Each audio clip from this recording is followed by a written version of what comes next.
Aqui no IA Vital, os ouvintes irão ouvir discussões baseadas em evidências científicas, sempre focando em desmistificar temas importantes da saúde. Nossas vozes e parte do conteúdo são gerados por inteligência artificial, uma ferramenta que nos ajuda a ser mais eficientes e a manter um padrão de qualidade. Mas é importante que você saiba que por trás de tudo há uma rigorosa curadoria humana, que seleciona e valida cada estudo, cada informação, garantindo que o que chega até você é confiável e de alta qualidade. Hoje, nossa análise foca numa coisa que, nossa, frustra muita gente, né? O que acontece com o corpo quando a gente para de treinar? Aquele famoso destreino. Exato. Vamos investigar porque aquele condicionamento físico que a gente suou tanto para conseguir parece, sei lá, evaporar tão rápido. É uma sensação bem comum, né? Meses de esforço e, de repente, poucos dias de pausa e pronto. Já parece que o corpo tá diferente. Parece até ingratidão. Pois é. E tem estudos que falam que as primeiras mudanças fisiológicas podem começar em tipo 72 horas sem estímulo. Vamos tentar entender isso melhor. Exato. E, olha, essa perda não é igual para tudo. Varia bastante dependendo do tipo de condicionamento que a pessoa tem. O condicionamento cardiovascular, sabe? O aeróbico. Esse é o que geralmente a gente perde mais rápido. Mais rápido, tipo como?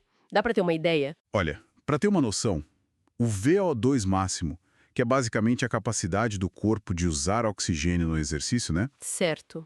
Ele pode cair uns 7% em atletas bem treinados depois de só 12 dias parados.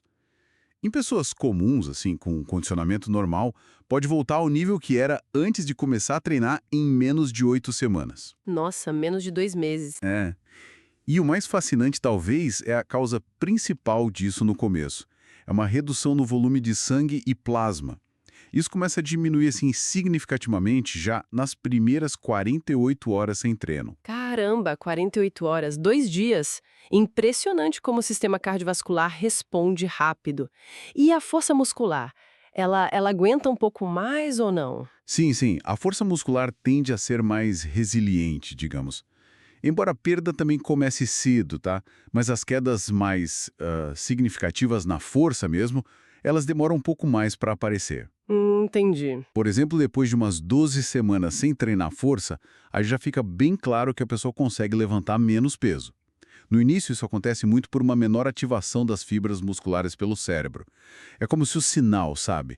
O comando para contrair ficasse meio menos eficiente. Ah, tá. Menos gente sendo chamada para trabalhar, digamos assim. Exatamente. Só com mais tempo parado, aí falando de uns 3 meses ou mais, é que essa comunicação entre cérebro e músculo piora mais, e aí sim a própria massa muscular pode começar a diminuir de verdade. E fora essas perdas mais óbvias de capacidade, tem outros efeitos, assim, mais de curto prazo que talvez a gente nem perceba direito? Com certeza tem. Olha só, em apenas uma semana sem treinar, já pode ter alteração no perfil de colesterol. Uma semana? É. E outro dado interessante, um estudo mostrou que aumentar só 10% o tempo que a pessoa passa sentada por dia durante 7 dias já foi ligado a um aumento na circunferência da cintura. Puxa vida. E depois de um mês parado, é bem comum a frequência cardíaca de repouso subir um pouco. É um sinal de que o coração está precisando se esforçar mais para fazer o mesmo trabalho, sabe? Uma perda de eficiência aeróbica bem clara. Uau, uma semana já mexendo no colesterol. Isso mostra como o corpo tá o tempo todo se adaptando, né? Para um lado e para o outro. E se essa pausa for mais longa? Meses, talvez anos. Ah, e a coisa complica mais. Os efeitos se acumulam e ficam mais sérios.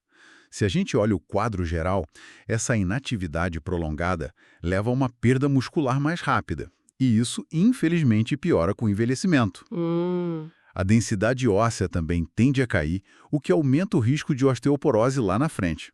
E tem a saúde mental, que não dá para esquecer. Como assim? A produção daquelas substâncias boas que o exercício libera, tipo a irisina, que é um hormônio que o músculo produz, e o BDNF, uma proteína super importante para os neurônios. Sei. Essa produção diminui, e isso está ligado a um risco maior de alteração de humor, depressão e, pensando a longo prazo, até demência. Nossa, quer dizer que parar de treinar afeta até o cérebro e o humor diretamente? Diretamente. E tem mais, viu? O acúmulo de gordura, principalmente na barriga, pode mexer com o metabolismo dos hormônios sexuais, afetando a libido. Sério? Até isso? Sim, e claro, o risco de desenvolver doenças crônicas, diabetes tipo 2, problemas cardiovasculares, obesidade, até alguns tipos de câncer, como mama e cólon, o risco aumenta bastante com a inatividade prolongada. É um cenário meio preocupante mesmo. Mas me diz uma coisa, tem alguma notícia boa para quem precisou dar uma pausa, ficou um tempo parado e agora quer voltar? Alguma esperança? Tem sim, infelizmente. Existe um negócio chamado memória motora, ou às vezes memória muscular. Quem já treinou antes tende a recuperar a forma física bem mais rápido do que o iniciante total. Ah, que ótimo. É como se os músculos e o sistema nervoso lembrassem o caminho, sabe? Os movimentos, as adaptações. E outra coisa, o nível de condicionamento que a pessoa tinha antes de parar também conta.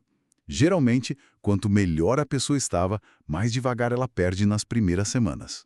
Ufa, isso é um alívio, de verdade. Saber que o corpo guarda essa memória pode até dar um gás para recomeçar, né? Exatamente. É um ótimo incentivo. E é interessante notar que essas taxas de perda, de destreino, são parecidas entre homens e mulheres e acontecem também em atletas mais velhos. O ponto-chave é mesmo a falta do estímulo regular. Não tem segredo. Entendi. Isso só reforça o quanto a consistência é importante, né?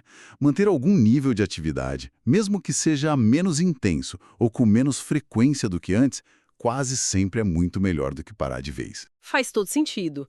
Então, a constância é realmente a palavra mágica aqui, mas saber que tem essa memória para ajudar na volta, isso dá uma tranquilidade. Talvez o grande desafio seja encontrar aquele equilíbrio, né? Achar um nível de atividade que a gente consiga manter a longo prazo, que seja sustentável na nossa rotina. Fica essa reflexão, né? Como equilibrar intensidade e continuidade. Queremos construir o IA Vital junto com o ouvinte. Por isso, convidamos a participar dos próximos episódios. Sugira temas, envie suas dúvidas, interaja conosco. Não se esqueça de nos seguir no Spotify e de se inscrever no nosso canal do YouTube para não perder nada. Venha conosco nessa jornada pela saúde e consciência.